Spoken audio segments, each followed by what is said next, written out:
Well, good afternoon, everyone, and thank you for being with us at the Public Safety Committee meeting today. We're going to be discussing a few topics for the operating budget and the FY 21-26 CIP amendments. There are a few changes to the agenda, and we're going to go with the first topic was going to be the Office of Emergency Management and Homeland Security, and then we're going to take collective bargaining agreements with the MCVFRA, the volunteer firefighters. And then we're going to go to the Montgomery MCFRS, the Montgomery County Fire and Rescue Services. And then we are going to bring up, on our agenda, it talks about the operating budget consent items. We're going to bring up the Sheriff's Department as suggested by Ms. Farag in her packet, that we take that up not just as a consent item, but as an item that we actually discuss, and then we'll go back through the regular consent items as well. And unless my colleagues have anything to add, we're going to ask Ms. Farag to get us started, please. Colleagues, are we good? Sounds great. Thank you. Thank you. And with that, Ms. Farag, and we're glad to have everybody else here with us. Dr. Stoddard, I had a feeling you might be here as well. Call me way out there. And with that, Susan Farag, if you could please help us. Hi, Mr. Kess. I'm just going to give it to Craig Howard because he's got emergency management item that you're taking first. Okay. Right. Good morning, good afternoon. Good afternoon. Yeah, we can tell what kind of day you're having. I know. So it's one of those days. So first up is the Office of Emergency Management and Homeland Security FY22 operating budget. And I'll just do a quick run through. The OEMHS budget is an increase of about 14.2% in FY22 from FY21. And the reason for that is the addition of 2 FTEs, which I'll talk about in a minute. Council staff is recommending the budget as approved by the executive, but we are recommending adding some operating budget resolution related to the nonprofit security grants. So I'll just go through real quick the 3 big changes in the budget. The first is the addition of a hydrologist position, and the executive recommends adding $109,000 and 1.0 FTE for this hydrology expert to assist with planning for future storms. The executive recommended this position in FY21, but the council was unable to fund it as part of the continuity of services budget. And so OEMHS and the executive are recommending this position for inclusion in the budget in FY22. And during Q&A, if you want to have more questions about the specific duties of that position, Dr. Stoddard and others can provide that information.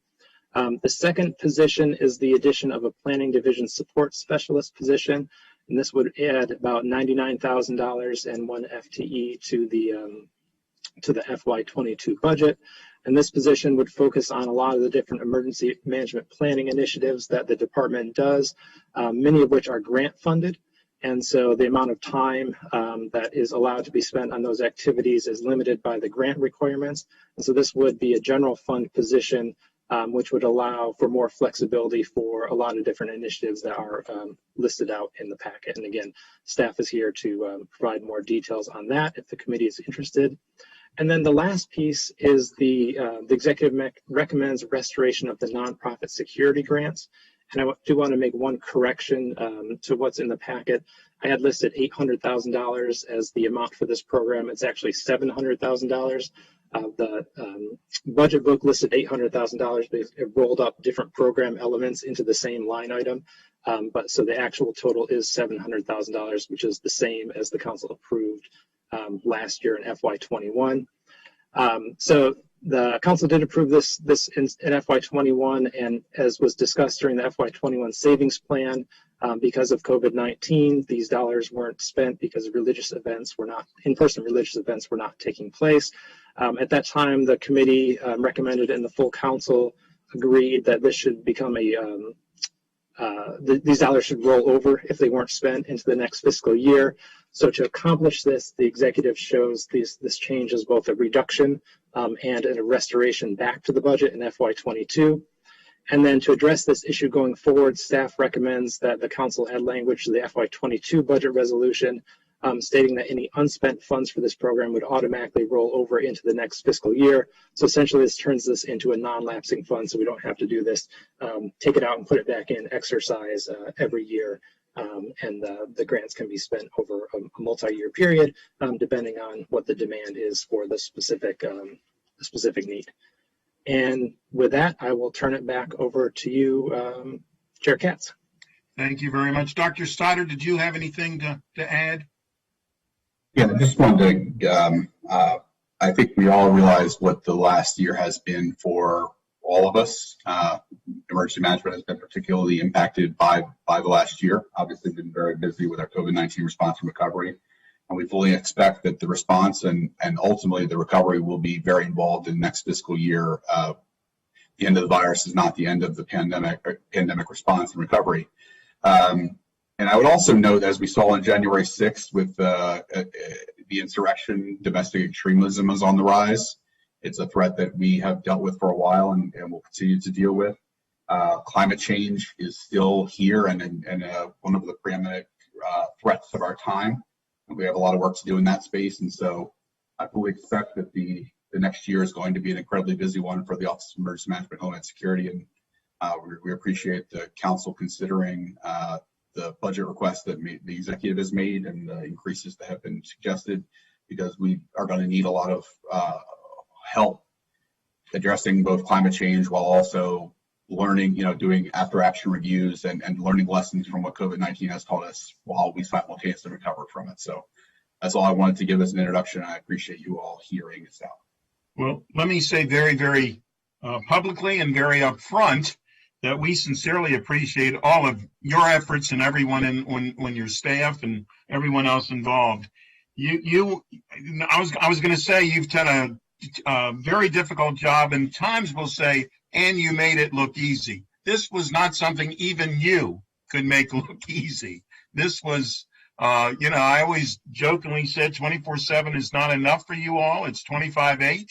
You're seeing that you're never-ending issues, and you're right. As much as we would love, and I enjoy seeing you, don't get me wrong here, but as much as we would love not to see you as much, I have a feeling that it's not just going to be turned off. So I'm supportive of the staff suggestions, county executive suggestions, and staff suggestions, and I'll turn it over to my colleagues if they have anything as well. Council President. Thank you, Mr. Chairman. Dr. Stoddard, I would echo everything the chairman said. I mean, I think your efforts and the efforts of your staff this year have been nothing short of heroic, and you've saved a tremendous amount of lives and really helped lead with HHS our efforts through through this pandemic, where we've performed much better than so many of our surrounding and comparable jurisdictions. So I'm very supportive of the budget. One question I had about the nonprofit security grants. That's something I've always been supportive of. I don't remember, Mr. Chairman, whether they started. I remember when they started. I don't remember which tragedy that followed, whether it was South Carolina or the Tree of Life in Pittsburgh or something else. But I'm wondering if we do ever regular threat assessments of the threats in the county, and if our police or anybody else are involved in how is that budget set, and does this reflect growth in the number of threats and chatter to on our houses of worship in Montgomery County like we had a while ago? I haven't heard a briefing on this for a while, so I'm just curious about how we get to that number and if it's rising, as you mentioned, and low domestic terrorism threats have been rising, or if it's dropped off at all. Yeah, so the last year has been very interesting. Will be difficult to assess because we have seen acts of hate and violence, particularly targeted not just against religious institutions, but particular demographics like our Asian American community. Yeah. And so, but obviously many of those activities have been either restricted, closed, or modified in some way. So comparing apples to apples with previous years is very difficult. And so I don't know that we know exactly what the environment after COVID will look like for these grants, but we just know that when we previously did this grant, I think 2 years ago, it was a $300,000 budget, and we got well over $800,000 in requests for support. And so I think the number was largely selected based on the fact that we were trying to scale to the need in the community more with this particular ask of $700,000 last year and carried over for this year. And so we're trying to right size the effort. This program has had a couple different iterations. There was a variant that was done 3 or 4 years ago that was actually offered by the Department of General Services because they were capital-based expenses like cameras and more secure doors and things like that. When it transitioned to more programmatic, so people could do exercises, hire security guards, those kinds of things, it transitioned to the Office of Emergency Management. And we'd only done 1 year of that, and that's the year that we got that $800,000 ask. The police do still routinely conduct security assessments of houses of worship and other nonprofit institutions across the county. That's typically handled at the district level through the community liaison officers, essentially. It's really difficult to give you a firm answer on are we seeing an increase or not, because we're seeing a shift because of COVID behaviors that I would hate to postulate whether we certainly saw an increase prior to the pandemic during the previous federal administration, and you're well aware of that. I just don't know that we know what to expect after COVID. We see a rise in extremism, so I think it's probably not going to be good, but at the same time, we just don't know. That's helpful. So the budget number, what I hear you saying is the budget number is really based on the request, largely unfulfilled request last time. And I'm of the school of thought of just, better safe than sorry, given what we are seeing. But it's not based on, which is a relief, an increase in threats right now to our houses of worship during the recovery and reopening. And it's not limited to houses of worship, right? And given the threats to our AAPI community and the violence, there are churches that be eligible, but also other nonprofits that be eligible as well, correct? Correct. And so when this was originally designed, this is something the county attorney found to be very important. As government, given the separation of church and state, we can't specifically have programming that is restricted to houses of worship. And so the thought process is this, and this is the way the federal government does it. This is much more of a nonprofit security grant where houses of worship can qualify for it, but also, as you noted, racial and ethnic or other organizations that aren't specifically tied to conduct of worship, but other activities that do nonprofit type work would be eligible for this grant. Yes. Okay. Thanks. Thanks, Mr. Chairman. Thank you, Council Vice President. Thanks. So I think all of us have been in God knows how many meetings with Dr. Stoddard this last year. Just let me just say a few things. I've been so impressed with your leadership. The way that you've been able to coordinate multiple county agencies, multiple bureaucracies, and that's just within Montgomery County. That doesn't include the state and our federal partners. And you and your team, Dr. Stoddard, just do an absolutely amazing job of connecting dots and doing it in a way that's professional, that's responsive, and that is very impressive. So I had the opportunity to work side by side with you for several years and have continued to be impressed now that I'm on this side of the aisle. So 1000% concur with the recommendations of the county executive to enhance wherever we can your operation. And like you and like all of us, am very anxious and have had some sleepless nights thinking about what lies ahead because we've correctly focused so much of our time and energy and emotion, frankly, on addressing all the issues related to the pandemic. But we've got a 400% increase in gun sales, off the charts behavioral health and mental health issues, and phone calls coming into our crisis center, rises in hate crimes that date back to the previous administration, and climate change challenges that are hard to wrap your arms around. So we need to remain diligent and prepared in the in the terrible circumstance should something happen. And I have spoken to you a couple times. I'm going to be proposing some joint committee sessions in the near future between HHS and public safety to see what, if anything, we can do beyond what we're already doing to prepare for the worst, because we have to have our eyes wide open in so many different areas. So just thank you again for your steadfast leadership through all of this. And you're a humble guy, so I'm sure that you will deflect everything that I and my colleagues have just said.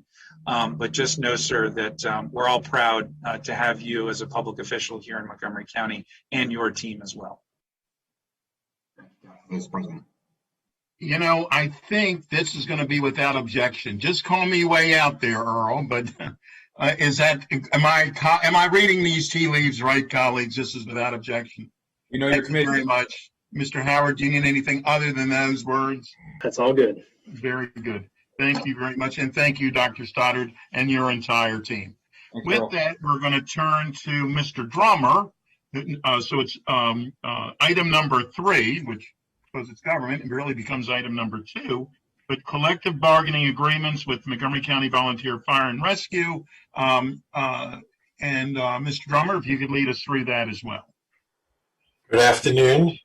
As you all know, the executive has an obligation to bargain with the MCVFRA, who is the representative for the local fire departments, and that's pursuant to a county law. And they've got a collective bargaining agreement. This system is similar to the collective bargaining for county employees, although not identical. It's a different statute. But for purposes of today, it's pretty similar. There are 5 items in the bargaining agreement that require either an appropriation of funds or a change in law that are before you today. Those are the only provisions that the council needs to act on. As the committee knows, last year the council rejected the increases in the agreement for the MCVFRA, and as well as all the increases for all the county employee unions in the same services budget at the beginning of the pandemic last May. The executive entered into an agreement with the MCVFRA. We're going to start calling them just the volunteers. I think it's easier for me, if you don't mind. That's what I mean. They entered into an agreement with the volunteers that if certain circumstances occurred, including general wage adjustments for the career firefighters, that he would submit a supplemental appropriation to fund the increases that were rejected for FY21. When we wrote the packet, he had not yet done that. That came through, I believe, yesterday. That's FY21 money, so it's not before you today, and that'll be taken up separately.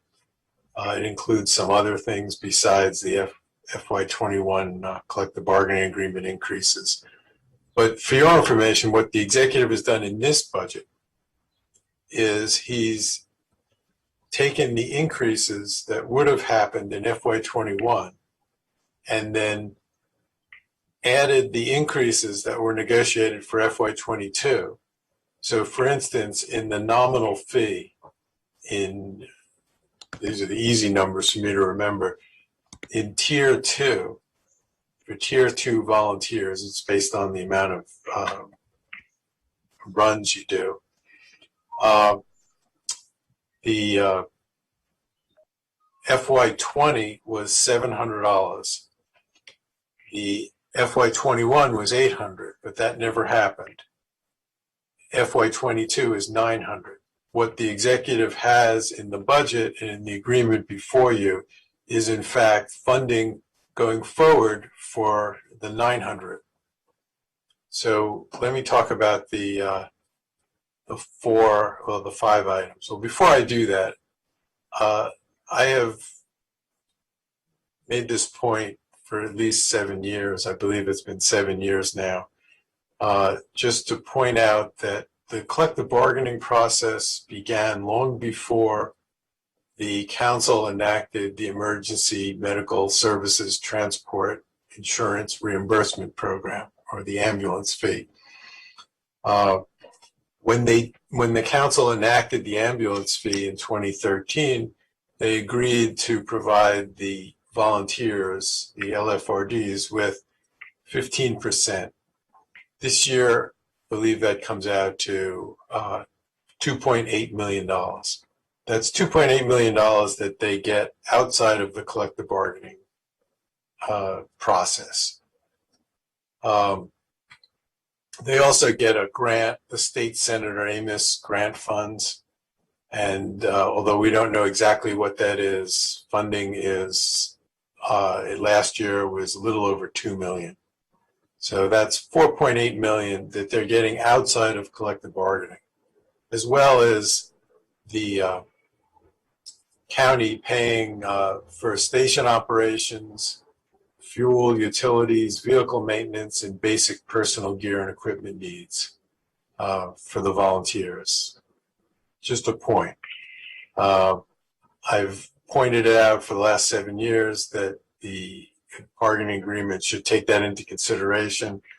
It has not, and the council has approved the agreements for the last 7 years, with the exception of last year during the pandemic, without regard for that. Let me just go through the 5 items that are in front of you. First is the association operating funds, and that's a total transfer of $281,178 to the volunteers, to the association, to serve as the authorized representative of the LFRDs. The increase from the current amount is $26,141. The second one is training, where the agreement requires the county to provide $10,000 for training and $5,000 for pro board certification for FY22. That's the exact same amount that was provided last year. That's not an increase. The nominal fee, which is paid to individual volunteers for the amount of service they provide, there's 2 tiers. There's tier 1 and tier 2. This is something that jumps from FY20 to FY22, including the FY21 increase. So it goes from $455 per person to $525 for tier 1, which is a 15% jump, and from $700 to $900 for tier 2, which is a 28.6% jump. Then there's the total amount for the nominal fee is $784,050. The increase under the executive's recommendations is $119,935 over what was paid last year. Then there's the volunteer basic orientation course, and that's $21,000. That's not an increase. It's the same as last year. Finally, we have the length of service awards program, which is something that's set forth in the county code. And it's essentially a retirement plan of sorts for volunteers, and provides them with a retirement pension. Not enough to live on, but a retirement pension. The executive had agreed to increase, to submit legislation to provide a 2.5% increase for FY22 and a 3% increase in FY21. We don't have the legislation. It hasn't come over yet. I'm told it's drafted, but it's still floating around somewhere in the executive branch, and should be here soon. I don't believe that the LoSAP legislation is a little bit complicated. It's not as complicated as some of our defined benefit retirement plans, but it is complicated. I can't tell, and you can't tell from this agreement exactly what they were planning to do without seeing the legislation and getting the actuary's report and the fiscal impact. So similar to where we are with the career firefighters enhanced retirement pension, while this does not appear to be a lot of money, the fiscal impact we have is $60,000. I don't think it's ready for council action, and the council really shouldn't approve it now and wait for the legislation. If the legislation comes before the council makes final decisions, it can be taken up then, and if not, it can be taken up as a supplemental later on in the year. But it's not ready for prime time without the legislation. So that's what we have in front of you today. Those are the items. Thank you very much. I did want to note that I spoke to Mr. Manolino today, and I think up to about 10 minutes ago, I got a text saying that the county executive side was going to be sending. Let me see if I can find the text here. They're going to be sending the LOSAP, the length of service awards legislation, to the council on Monday. So that's, I mean, obviously we don't have it, but just to give an update that they are aware that we don't have it. So. Mr. Katz, this is Rachel Yes. Silverman. This is Rachel Silverman from OMB, and I just wanted, I got an invite to start. There we go. I just want to apologize for the oversight. It was an error on our part, and we are expediting that legislation as quickly as possible through our process, and we will have it to you no later than Monday is really the latest that we would have it over to you. But I did just want to be clear that there are no surprises in that legislation. It just specifies what is before you in the agreement, and we don't foresee any issues getting that to you soon. Thank you. And if I could ask the IT people, if you could please turn on Eric Bernard's camera, and Buddy Sutton, and Chief Goldstein is here as well, and want to welcome all of them to be with us. Mr. Bernard or Chief Sutton, did you have anything else to, or Chief Goldstein, did you have anything else to add? Eric, you're on mute if you're trying to add something.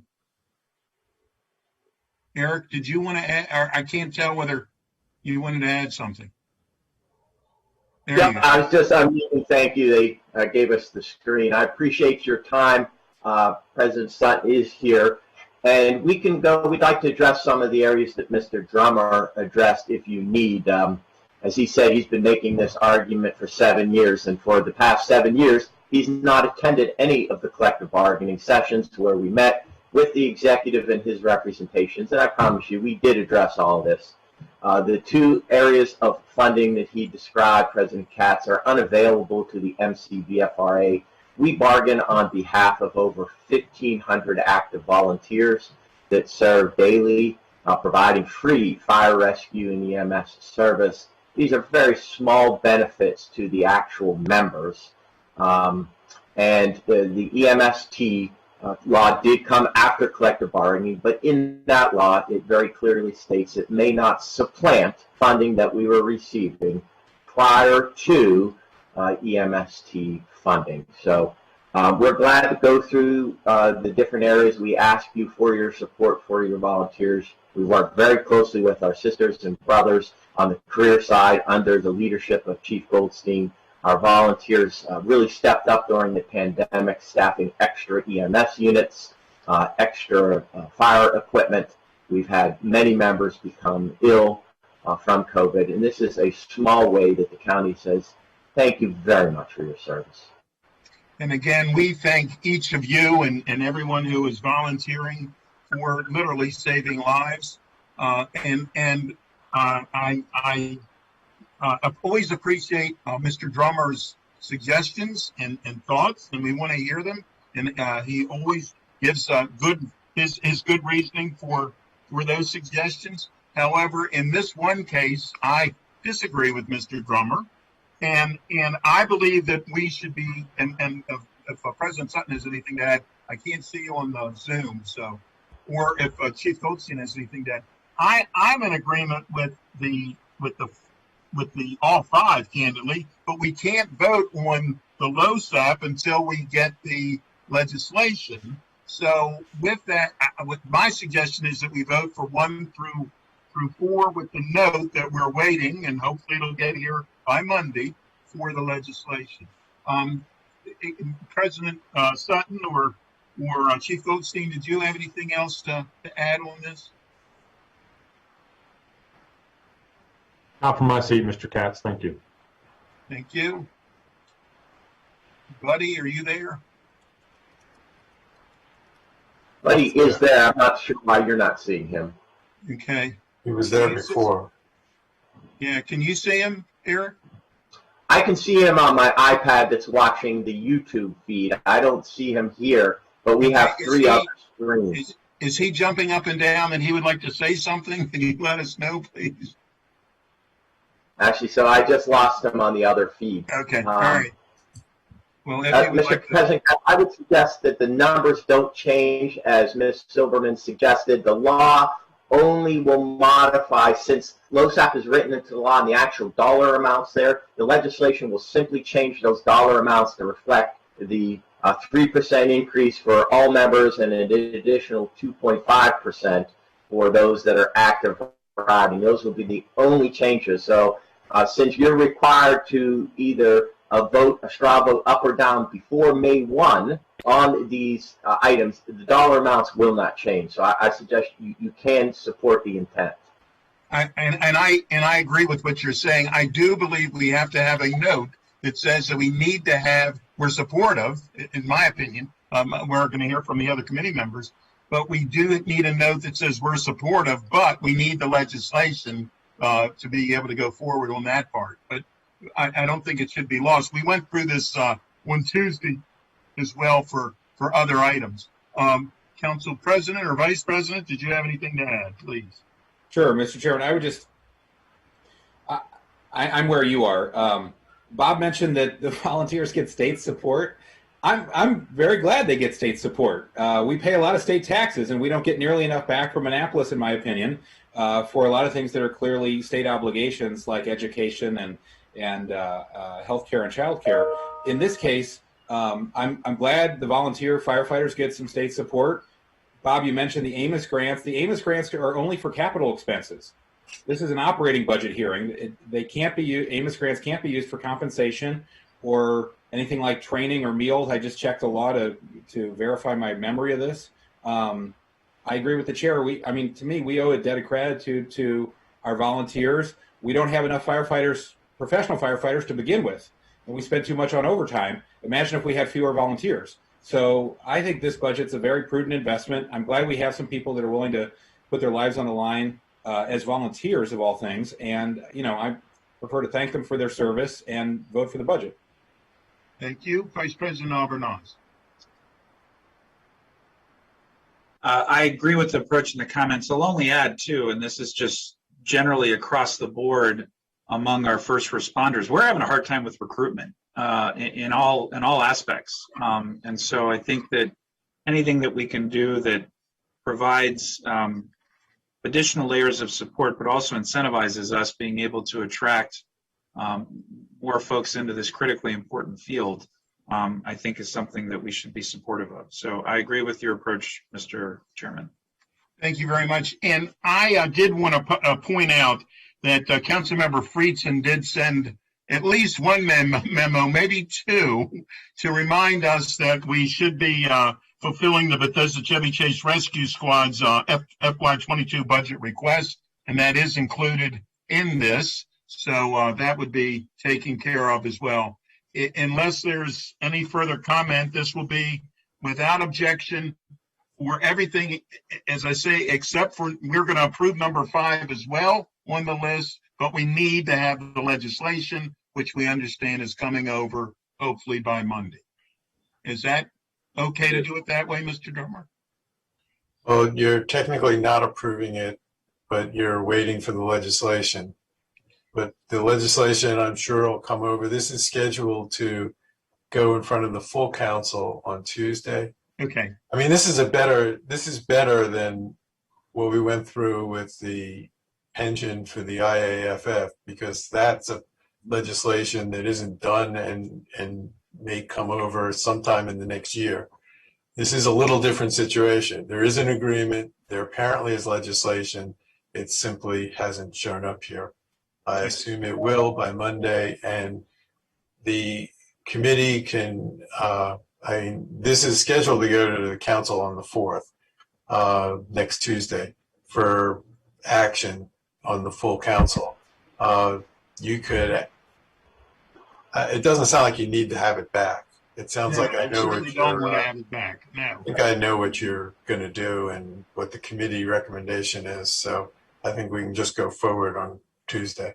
Yeah. And thank you. And I saw a thumbs up from Council President, Council Vice President. Your thumb was up too. I missed that one. Okay, I now see a thumb up there. Yes, Council President. I just want to ask, so we don't repeat the debacle of Tuesday. Chief, do you know if you'll be there or somebody else from the executive branch will be there to answer questions from council members, since we didn't really have any senior folks from the executive branch when we had all the collective bargaining agreements before us last Tuesday? I can be available on Tuesday, but in conjunction with OLR and OMB. Absolutely. Right. Okay. That is great. Thanks so much. Thank you. So without objection, this is approved. Thank you very much. Thank you. And next we're going to go to number 2 on the list, which is the Montgomery County Fire and Rescue Services, also known as MCFRS. And with that, unless my colleagues have anything to add, we're going to ask Ms. Farag to lead us through, please. Good afternoon, everybody. As you pointed out, this is the FY22 operating budget, but it also for fire and rescue. We'll start off with the operating budget first. For FY22, this is about a 3.5% increase from last year's approved budget. There are absolutely no service cuts proposed this year, unlike years past where certain pieces of apparatus were recommended for abolishment. There are enhanced services in this budget, including 10 new paramedic training positions that will help address some understaffing. There's also 1 new paramedic chase car and 1 new day work ambulance that will help enhance EMS service delivery. I will also briefly touch on the fire department's audit, which the committee discussed last year in conjunction with the police audit and the community engagement piece that had come over as a supplemental appropriation last fall, I believe, last September. The first thing I wanted to talk about is just to set the context here for addressing structural deficiencies, and it's a conversation that the committee has had many, many times in years past. There is an ongoing structural overtime deficit. A lot of this stems from not having sufficient staffing, as was pointed out in the 2018 County Stat Net Annual Work Hour Update, which had determined at that time that the department needed approximately 180 career firefighter positions to achieve minimum staffing requirements without the use of overtime. And again, in a 24/7 public safety operation, you don't want zero overtime. There will always be an efficient use of some overtime, but right now it's too much and it's also not appropriately budgeted. And I've got prior year expenditures listed for you on page 3. I did want to point out I've got a typo in FY19, and that actual overtime amount was more about $25.89 million, which I will correct moving forward when you go to the full council work session. For this year, for FY21, overtime is a little bit weird because of COVID. At first, it really shut down overtime because nobody could go anywhere, so nobody was taking leave. But in the same time, you also had people who couldn't be doing their frontline service because of health problems and other issues like that. And so there was backfill overtime necessary to fill those positions as well. So as of March 27th, actual overtime expenditures are about $17 million, and $18.3 million were budgeted for FY21. So it's getting close, but it's not going to be the same type of cost overrun as in years past. For this year, budget overtime's been bumped up a little bit to $18.7 million.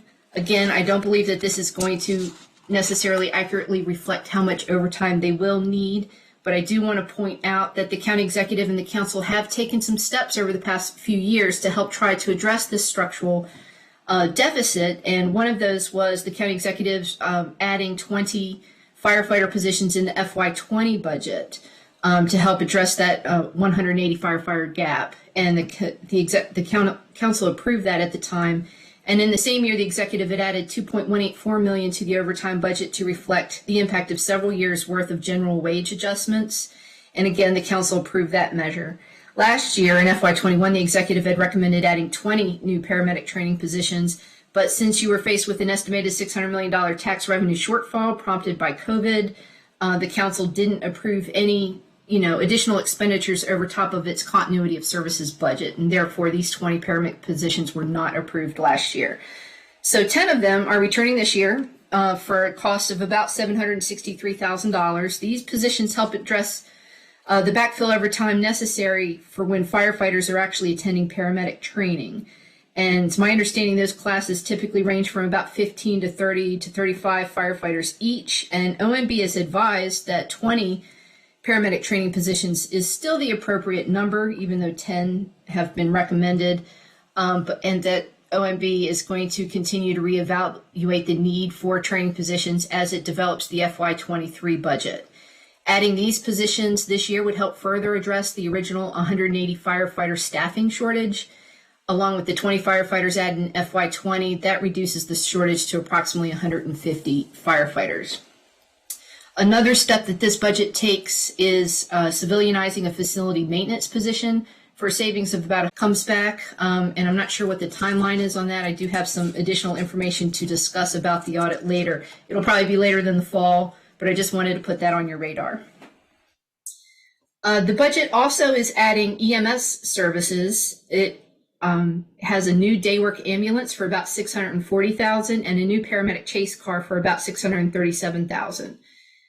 They have a daily cot count right now of about 42, which fluctuates between 30 basic life support ambulances and 11 advanced life support ambulances. And as you know, as the committee's been briefed multiple times, tying medical services to a cot for transport is not always the most efficient mode of service delivery, since not every patient needs transport for further treatment. To enhance flexibility, Fire and Rescue has been adding paramedics to all engines. And it also has 2 full-time paramedic chase cars, one's at Station 25 in Aspen Hill and one's at the Wheaton Rescue Squad. They also have 2 part-time paramedic chase cars that operate, one's at BCCRS and also at Rockville Station number 3. The costs associated with both of these include both operating expenses and overtime. There are not any new positions added to the budget. And of course, this raised red flags about, the overtime structural deficit anyway. So looking at it for work ambulance, staffing that with overtime might be the best use at this point because it provides more flexible use, more flexible staffing and deployment of that day work ambulance. But for the paramedic chase car, I think the most accurate reflection of the service delivery costs would be adding 5 full-time equivalent positions and for paramedic to staff that vehicle. And I had asked OMB about this and what the cost would be. What would the cost difference be replacing it with 5 FTEs? And they did give me some information on that. I'm trying to pull it up now. And a lot would depend on when services are supposed to start. The way the budget is laid out today with nothing but backfilled overtime, services could technically start July 1st, or I believe the first pay period of FY22. And so that would be the $637,000 with operating costs built in. The personnel costs for that are about $400,000. If you wanted to begin adding 5 FTEs and still keep service beginning right at the beginning of FY22, the cost would be approximately $314,000 more added to the budget in order to maintain that service level of the new paramedic chase car, but also add FTEs to the budget. In the out years, the cost would be about the same as the overtime. It would be about $400,000 a year just to provide that cost. So there's no real savings from moving forward with overtime other than FY22. And at this point, I'm recommending that 5 FTEs be added to staff the paramedic chase car. The next item is the fire and rescue audit. As you remember, this was added. This was part of the police and community engagement supplemental appropriation that the county executive proposed last fall. $350,000 was for police and the community engagement effort, and there was $200,000 for fire and rescue, and the joint GO and public safety committee and then full council decided not to approve the $200,000 until the scope of work was finalized and approved for fire and rescue, and then add funding to this FY22 operating budget. So the county executives now included that $200,000, but they've also split the audit into two separate studies. One will deal with resource deployment, more specifically workload, overtime, staffing analysis, resource allocation, and what's necessary to enhance operational efficiencies. And then the other one will be specifically for diversity and racial equity assessment of the department, and that will include a climate survey. And they believe by splitting it into two audits, into two studies, they'll better be able to procure the subject matter experts for each issue and be able to provide much more accurate recommendations when the audit results come back. Fire and Rescue states that they will have the statements of work ready for this solicitation by June 1st, or it's expected by June 1st, and they anticipate award early in FY22. The next item is the Bethesda Chevy Chase Rescue Squad. Again, this has been an issue for several years. You know, Fire and Rescue currently pays for certain LFRD costs, such as commercial insurance, workers' comp, utilities, and fuel, and some other issues. And historically, BCCRS has paid their own way. However, for the past several years, they've requested that the Fire and Rescue budget cover some of these items in a manner similar to what they do for other LFRDs. For FY19, BCCRS had requested a total of $262,000, and the council approved $176,000 of that. That funding level has been included in the base budget for the past couple of years as well. They are again requesting additional support from Fire and Rescue, and again, it's the same type of services provided to other LFRDs. Their letter is on circles 16 and 17. And what they're asking for this year is some funding in the budget, not directly to BCCRS, but funding that helps cover the cost of EMS supplies, such as oxygen masks, splints, defibrillator pads, IV supplies, and cervical collars. And then add the BCCRS's Stryker power cotton load systems to the county's maintenance contract, and to permit access to the county central maintenance facility for all BCCRS apparatus service and repairs. MCVFRA also sent a letter in support of this. That's included on circles 18 and 19. And as Mr. Katz mentioned earlier, Councilmember Friedson has also provided a letter of support, and his letter is attached on circles 20 to 21. I didn't have an exact cost of what those supplies and service provisions would be. BCCRS had estimated they might be as high as $200,000, and that they had actually spent $55,000 on the EMS supplies and their Stryker power cot maintenance contract, but they weren't sure about apparatus service and repairs. I just talked to OMB this morning, and they advised that the total cost for these services and supplies would be $155,000. And at this point, I'm recommending that that amount be added to the Fire and Rescue budget to provide parity for BCCRS with the other LFRD funding and services. The next item is cell phones. They're maintained on Fire and Rescue apparatus. This was an issue first when the public safety radio system was discussed and how it had some critical failures.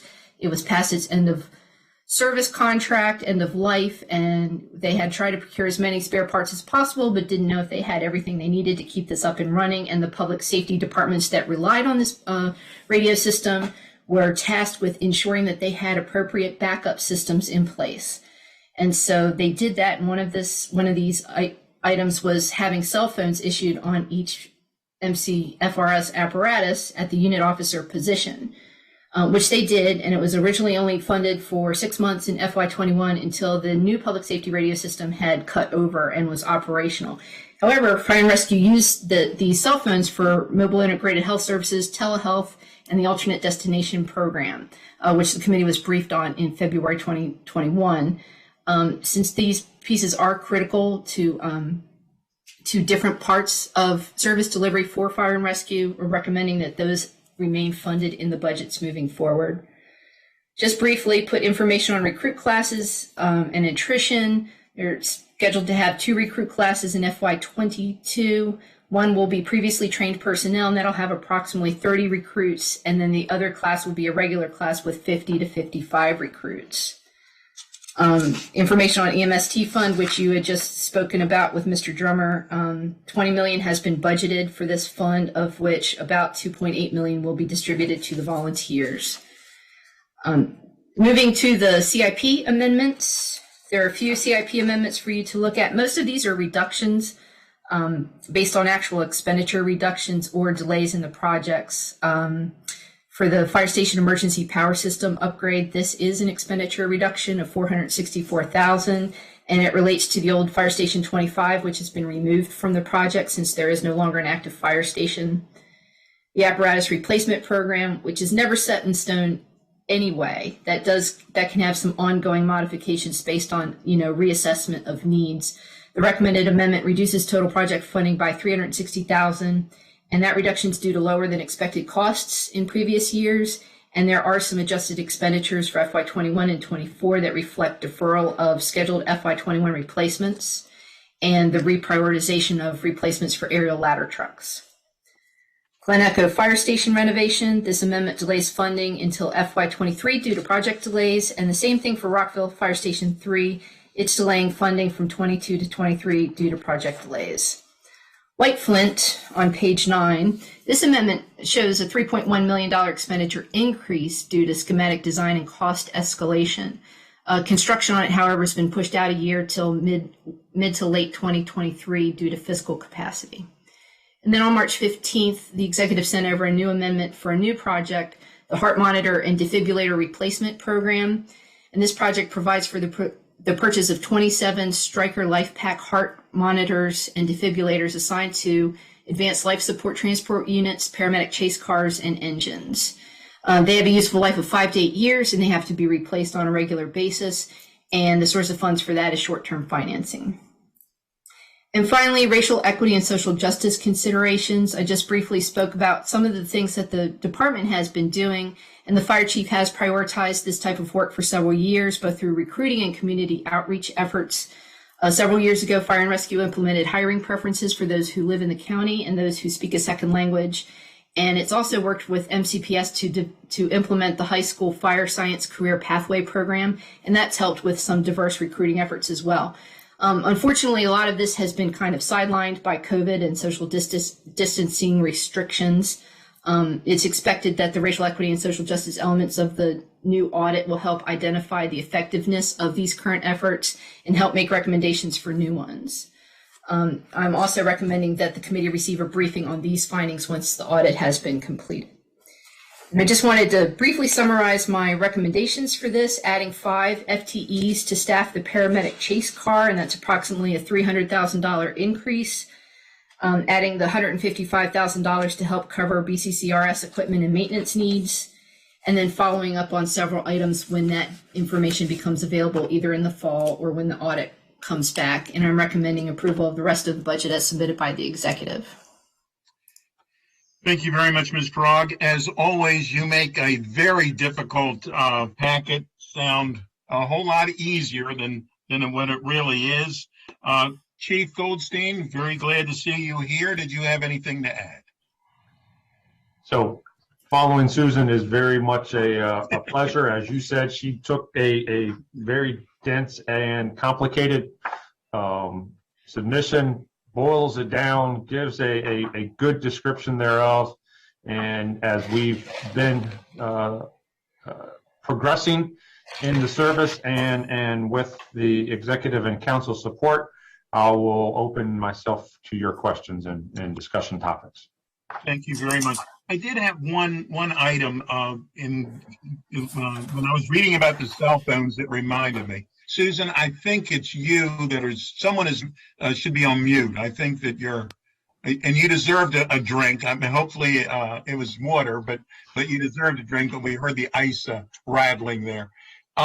Chief, a very appreciative citizen called me and said that their elderly parent had been in the nursing home where they were, that they had called a 911 and the ambulance showed up, and the driver called the person who called me to let him know what was going on which was, they were most appreciative. But on caller ID, when it comes up, it came up not that it was fire and rescue calling them. It came up that it was, I don't know, someplace else or whatever.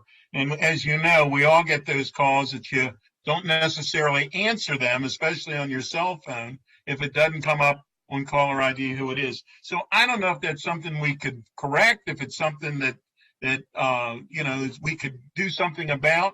But I did want to mention it in case someone, I mean, she called right back when she realized who had left the message. But if that's something we can do, I think that's something we should look into. But as far as I'm concerned, what is being suggested by staff is certainly something that we should support. And with that, colleagues, please. Council Vice President Albornoz was first this time. I saw his hand up. Yeah. Thank you, Mr. President. I certainly concur with the staff packet recommendations and do appreciate that the county executive, I can say this as well, within our Health and Human Services budget that we're deliberating over as well, has put us in a much better position than in previous years, in large part because of the federal funding we've received, but it is good news. I did want to follow up, Chief Goldstein. I was so impressed with the presentation you all gave several weeks ago on the pilot program for telehealth, you know, redirected to our different primary care facilities and away from emergency rooms. And I apologize, I didn't get a chance to do a deep dive into the packet. Is that in here, Ms. Farag? Has that been annualized, or has it been increased at all? It hasn't been increased to my knowledge, but I can kick that over to OMB. Well, thank you, Mr. Albornoz. Go ahead, Rachel, if you will. Well, I was just going to say, from a budgeting perspective, you know, the major general fund impact of that is the cell phone deployment, which has been worked into the base in this budget. Vice President Albornoz, as you said, that was very eye-opening, as the things that we have been collectively working on for several years have come together, and with the implementation of the Center for Medicare Studies ET3, Emergency Triage and Transport Program, and being a part of that, incorporating telehealth, doctors available 24 hours a day for video dialogue and video support of the patient in their house with a doctor. That started on January 1st, so we are just wrapping up the first quarter of that. We have continued on with the alternative destination or non-hospital as our receiving facilities, and that's a great expansion of the options at hand. The opportunities for I hope that doesn't mean there's a fire somewhere or something. It's not, but there was no caller ID that told me who it was, so I didn't. All right, start with me, Goldstein. Start with me. Right. Go ahead. Yeah. That was Chief Baltrowski trying to give me that example. No. The abilities of working towards nurse practitioner or advanced care providers at the 911 center with Director Cass, that's on the very near horizon as well. And MIH, or the Mobile Integrated Health Partnership between Health and Human Services and Fire Rescue, is at full strength, is engaging to the levels that it was designed to, and will only continue to improve the care to our residents and enabling them to remain in control, remain in place at home, and to be less dependent upon the 911 safety net. So absolutely, thank you for your support. And the team is working very diligently and collaborative on expanding those services. Thank you, Chief. And I just had one more question. I know last year during the budget, we discussed at length a transition in the program to ensure that the team is reaching out to multicultural recruits so that our units reflect the diversities of the communities we're serving. How's that going? How is that reflected in this budget? And do you feel confident with what you have in these resources, you'll be able to continue those efforts to, in future recruitment classes, work on that diversity? Work there has to be continuous and, always a part of our activity. We had gotten into a annual cycle of entrance exams in December. We were very fortunate that our entrance exam in 2020 was in February, right before the pandemic hit. And we did not do one at the end of 2020 with the pandemic considerations. We had an open application period that was extended for a week. It just closed on Monday of this week. I believe it was President Hucker outlined the same challenges that public safety law enforcement is seeing, reference recruiting and hiring. We are seeing that yet again. We extended our application for a week to garner more applicants. The number was less than 1,000 in the original 2-week period of open application. Our hope is that number has grown, and as we go to do an online entrance exam this time, which is changing from our past practice of everybody having to be in person, that we will enable more people to be able to take that entrance exam because of changes in technology. We have shifted folks in the department as we dealt with COVID and provided additional capacity to our medical section.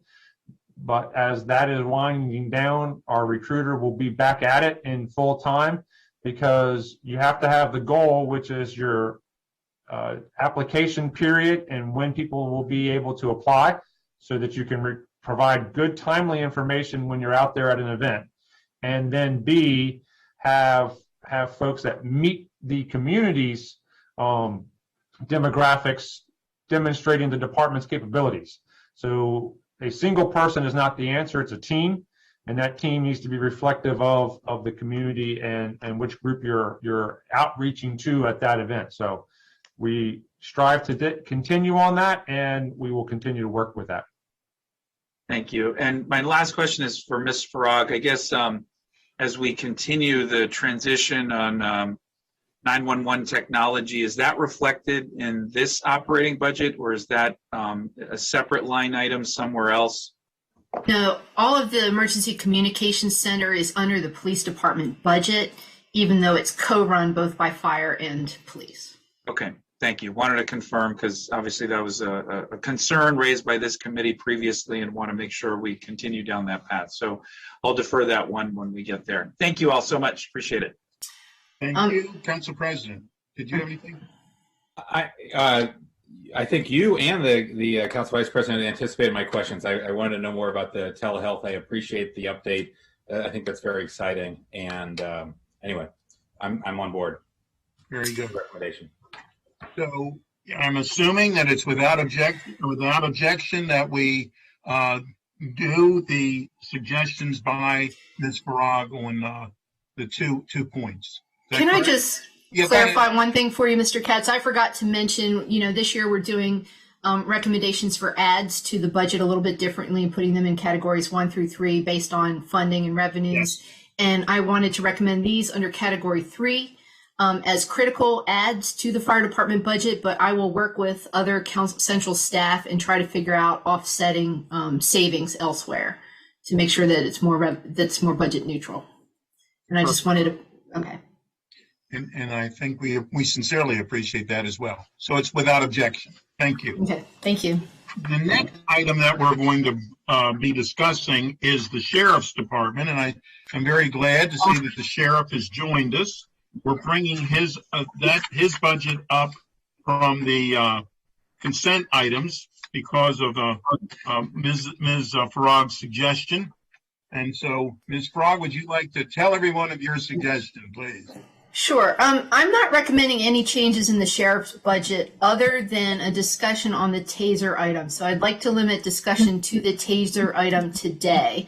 There is a proposed reduction of about $18,000, which would delay the purchase of new tasers for deputy sheriffs until FY23. The sheriff purchases tasers under the county police contract with Axon, and those tasers have to be replaced every 5 years.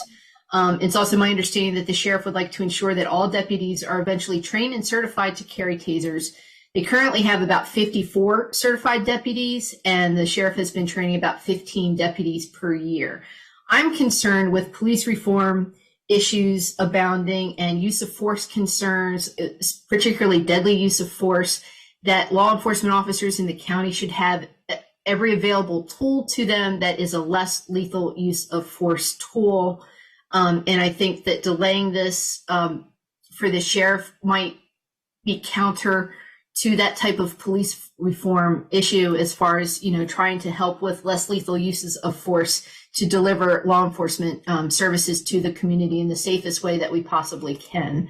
So I was hoping that the committee could take this under consideration, and if the sheriff could explain a little bit about the TASER program.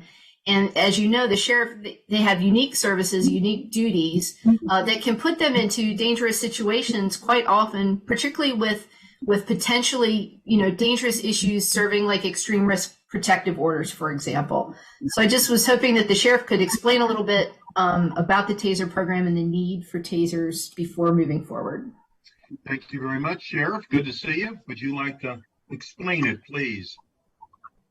Sure. Well, first of all, Chairman Katz, President Hucker, Vice President Alvarez, thank you for pulling me off the consent counter so I could say hello to you during our budget process, first of all.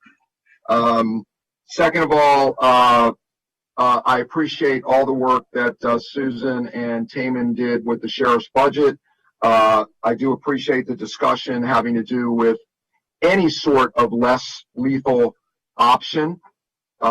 During these times where police reform is utmost in our community, we have been working very closely with the county executive as well as Mr. Wren from McGeo, President McGeo, trying to get to a point where all of the deputy sheriffs have this less lethal tool of a taser. We have been working very hard. We're at about 74 tasers in our agency right now, which is about halfway there to all the deputy sheriffs being able to get them.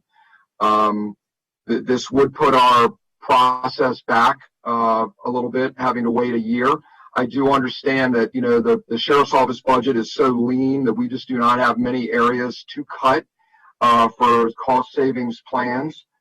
So, this was a small amount of money in the big picture, but it does have some impacts on going an entire year with not being able to having the opportunity to purchase what would be an additional 11 tasers out of the little over $17,000. During this last year, even though COVID, we have seen almost 500 court-ordered emergency evaluation petitions. And Chairman Katz, as you know, you and I have spoken considerably about the mental health aspects of public safety. And one of the things that is so incredibly important is have these sort of less lethal tools to engage people that are having mental health crisis. So that's kind of the overall topic right now. I will certainly defer to your expertise. I know that it has competing priorities in the entire budget, but that would be the explanation and why it would be beneficial to continue this process of equipping the deputies with tasers. Thank you, Sheriff, and I appreciate that explanation as well. I believe that this is the right thing to do. I think that and I guess, Ms. Prague, you're going to have to figure out, and my colleagues are going to jump in on this, but you would have to figure out where this would be on the tiers and all of that sort of thing. But I do believe we would be doing the correct thing by adding these funds. Council President or Vice President, do you have anything to Council President? I fully agree with you, Mr. Chairman. I'm for less lethal approaches and our sheriffs having more options. It is consistent with what we just did on the use of force bill, and I'm supportive of the recommendation. Thank you. Council Vice President. Thank you. I agree. And obviously, you know, with the looming challenges before us with evictions and a number of other areas that the sheriff's office is going to be facilitating, all the more reason, you know, we can provide as many resources as we can and as appropriate as we can. So I concur. And not to in any way, I mean, they deal with so many different different situations, whether it be domestic violence or courtroom security. I mean, everything we are concerned about, obviously they deal with and do a very, very good job. So, Sheriff, we thank you and everyone in your department for everything that you do as well. So I believe that's without objection, Ms. Frog, and now you get to figure out how we do it. I'd put that in category 3 as well, and I'll work with other central staff to find a corresponding offset in savings. Thank you, Sheriff. It's always good seeing you. Thank you. Yeah, always good seeing all of you. Thank you very much. Thank you. And with that, we're going to now go to the consent items. And Ms. Frog, you please explain to me what's the best way to go forward. I'm assuming we need to also talk about the rest of the sheriff's budget, and then, I mean, or at least mention it, and then go through each one. I wasn't going to do that, but I'm happy to do it if the committee wants me to. My understanding was once these are on consent, unless there was a specific issue to discuss, that you would just vote on them and bang, you know, as a whole. So just like on the council agenda when you do it. So if there's something that you correct, yes. Mr. President or Mr. Vice President, are you comfortable doing it that way? It's fine with me, and it's what we just did in T&E last week. Okay. And good with me too. Very good. So we're going to, I guess, without objection, vote on the following departments: Sheriff, Circuit Court, State's Attorney, Correction and Rehabilitation, Animal Services, Alcohol Beverage Services, Office of Consumer Protection, and NDA Prisoner Service. If that's without objection, Ms. Farag, are you okay on that? Yes. And with that, is there anything else to come before us today? No, I don't think so. Very good. Well, thank you all very much. We are adjourned. Thanks. Well Thank done. you. Thank you.